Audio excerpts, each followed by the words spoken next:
안녕하세요. 천혜중학교 1학년 친구 여러분. 두 번째 가정 수업 시작하도록 하겠습니다.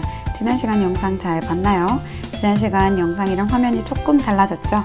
배운 내용이 달라졌기 때문에 우리 PPT 모습도 조금 바꿔봤어요. 자, 청소년의 인지 발달 부분으로 들어가도록 하겠습니다. 오늘의 컨셉은 짱구예요. 짱구. 자, 넘어갈게요. 지난 시간에 뭐 배웠는지부터 우리 한번 볼까요? 자, 우리 지난 시간에 이 표 계속 보고 있다, 그죠? 청소년의 발달 총 4가지로 구분해서 우리가 어떻게 자라고 있는지 나에 대한 자기 이해 능력을 키우기 위해서 배워봅니다.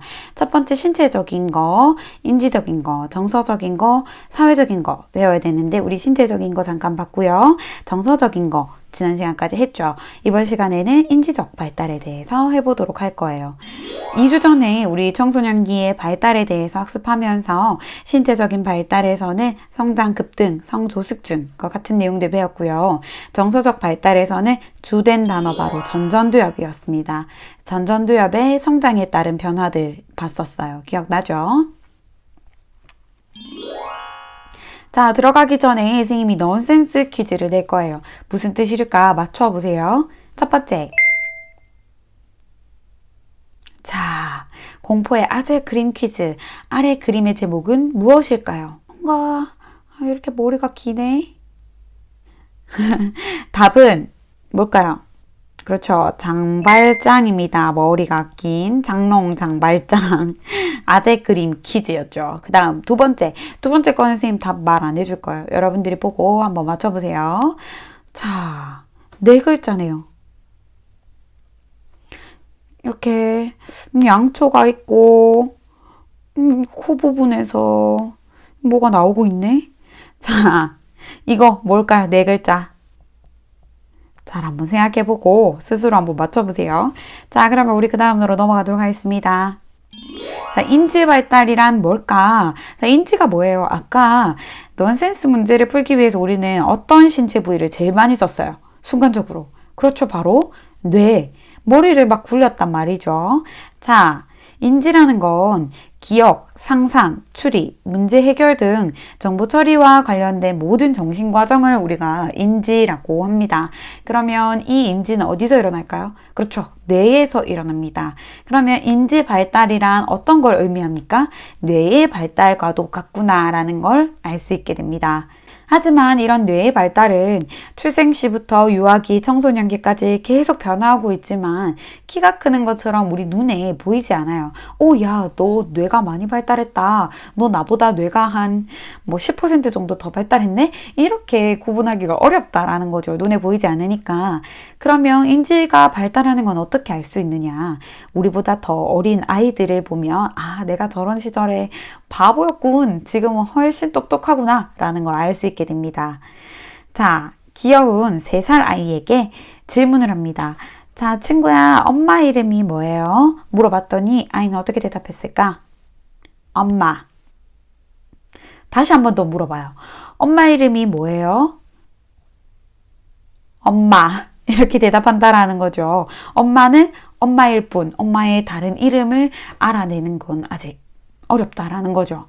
또 다른 꼭꼭 숨어라 머리카락 보일라 아이와 숨바꼭질 놀이를 하고 있어요. 그럼 우리는 대부분 어디에 숨겠어요? 선생님과 여러분이 숨바꼭질을 한다면 선생님은 여러분을 평생 찾을 수가 없을 정도로 여러분들은 잘 숨겠죠. 근데 어린아이들은 보이나요? 이렇게 투명 유리 박스 안에 들어갑니다. 내가 엄마를 보고 있지 않기 때문에 엄마도 나를 안 볼 거라고 생각한다라는 거죠. 타인의 시선을 이해하지 못하는 겁니다.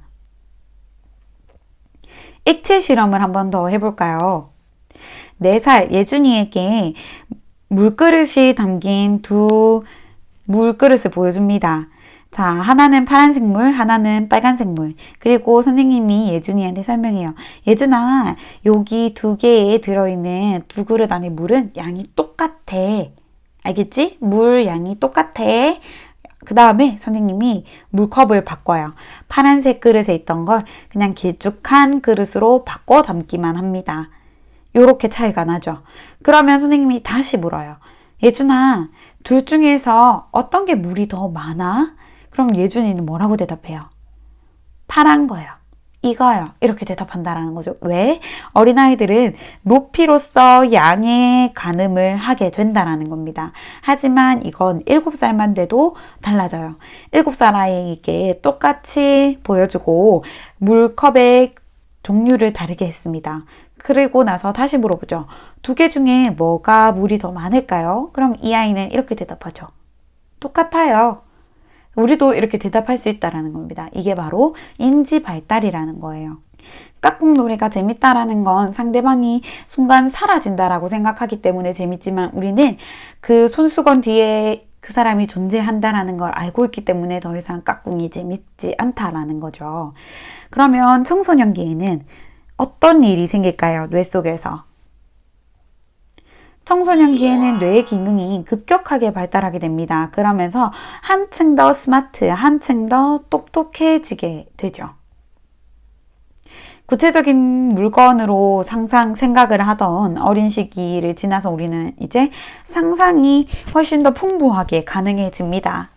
청소년의 인지 발달 총 4가지로 한번 볼 거예요. 첫 번째, 추상적 사고, 가설적 사고, 조합적 사고, 이상주의적 사고. 청소년의 인지 발달 특성 4가지입니다.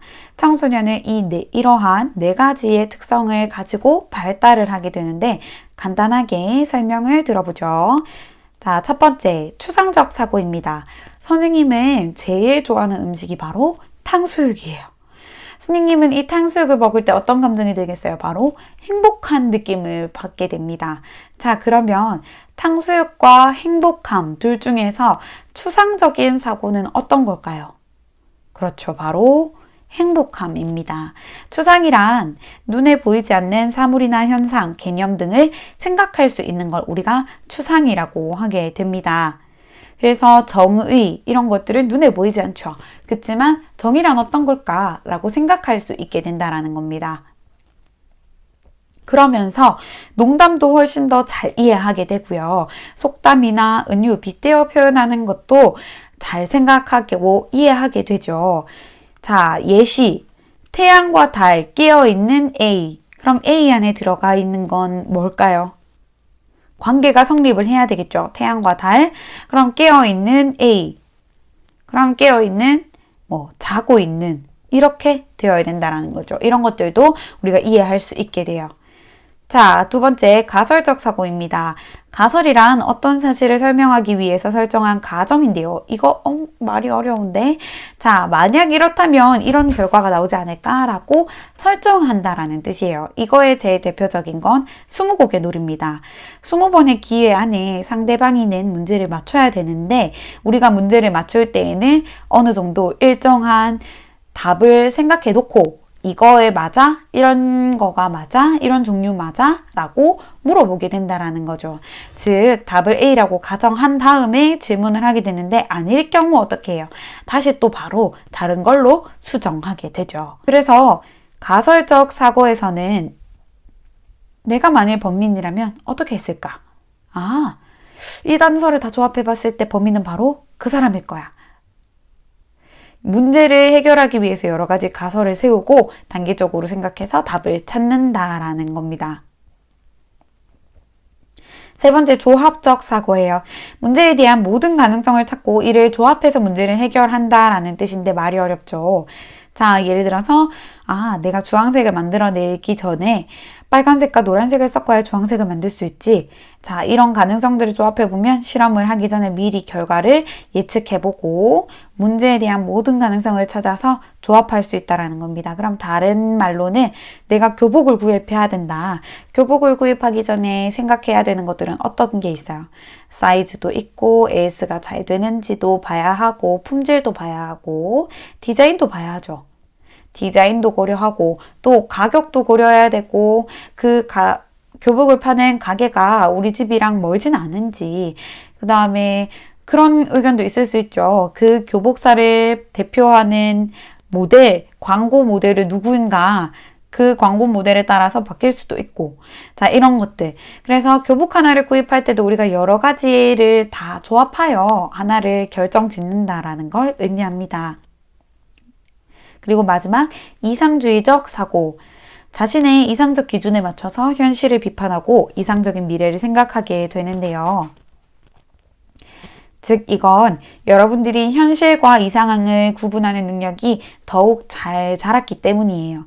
즉, 지금의 현실이 이러한데 이렇게 되는 게 이상적인 거 아니야? 자, 이러한 이성적인 상황이 좋은 상황인데 이 지금의 현실은 문제가 많아. 이렇게 되면 안 되지. 라고 현실에서의 부족한 부분을 비판하는 능력이 생긴다라는 거죠. 그래서 이런 대화들을 친구들과 나눌 수도 있어진다라는 겁니다. 그러면 청소년기 사고의 특징을 바르게 한번 연결을 해볼까요? A, B, C, D. 자, 마음속으로 한번 연결을 다 해보세요. 10초 주도록 하겠습니다.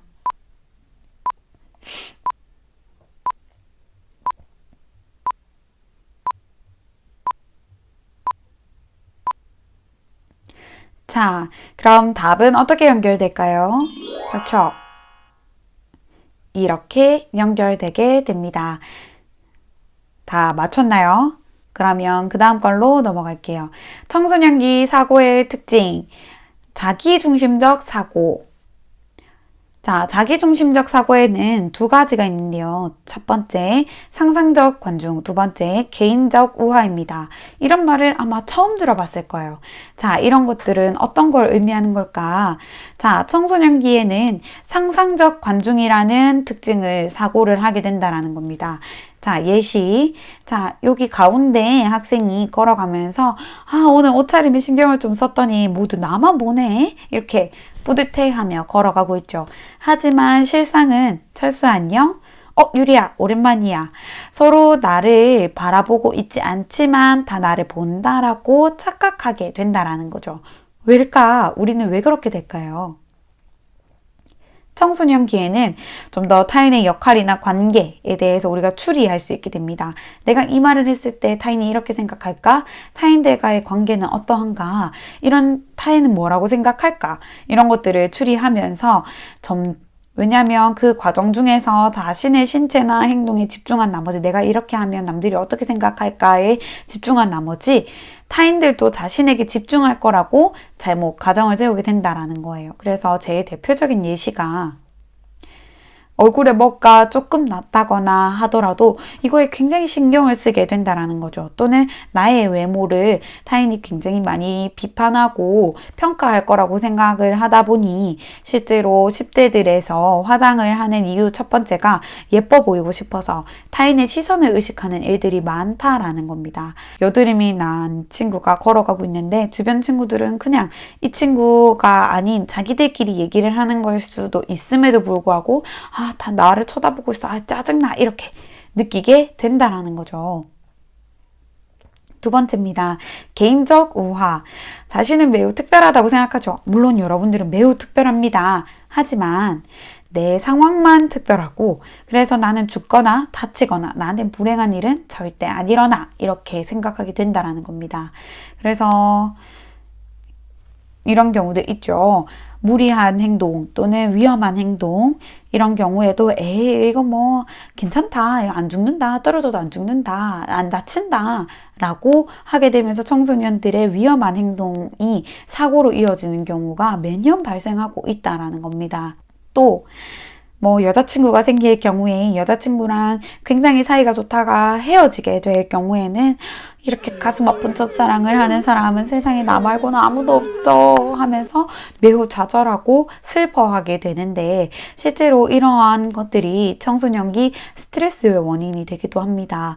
미래에 대한 불안감, 성적에 대한 부담도 있지만 외모, 이성 문제, 부모님과의 갈등 이 모든 것들이 청소년기 자기중심적 사고로 인한 오해나 착각 또는 나만의 잘못된 생각인 경우들도 굉장히 많다라는 거죠.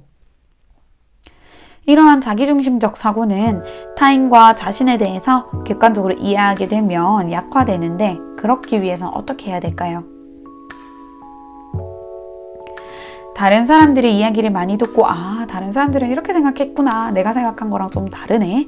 또는 내 입맛에만 또는 나랑 성격이 있는 친구들과만 지내는 게 아니라 사회적으로 다양한 사람들과 나이도 다양하고 성격도 다양하고 성별도 다양한 사람들과 대인관계를 겪어야 빨리 약화가 된다라는 겁니다. 그럼 오늘 배운 내용 정리 한번 해볼까요? 청소년의 인지발달, 추상적 사고, 가설적 사고, 조합적 사고, 이상주의적 사고가 있고요. 그 다음 청소년의 자기중심적인 사고, 상상적 관중, 사람들이 다 나를 지켜본다라고 생각하는 거, 그 다음에 개인적 우화, 동물에 빗대서 만든 동화책을 우리가 우화라고 하는데, 즉 내가 주인공이라는 뜻이에요. 주인공이니까 안 죽는다, 이런 뜻으로 자신의 상황을 매우 특별히 여기는 이 두 가지 자기중심적 사고가 있었다라는 거 기억하면 되겠습니다. 오늘도 과제 링크 다음 칸에 있으니까 클릭하고 문제를 풀어보기 바랍니다.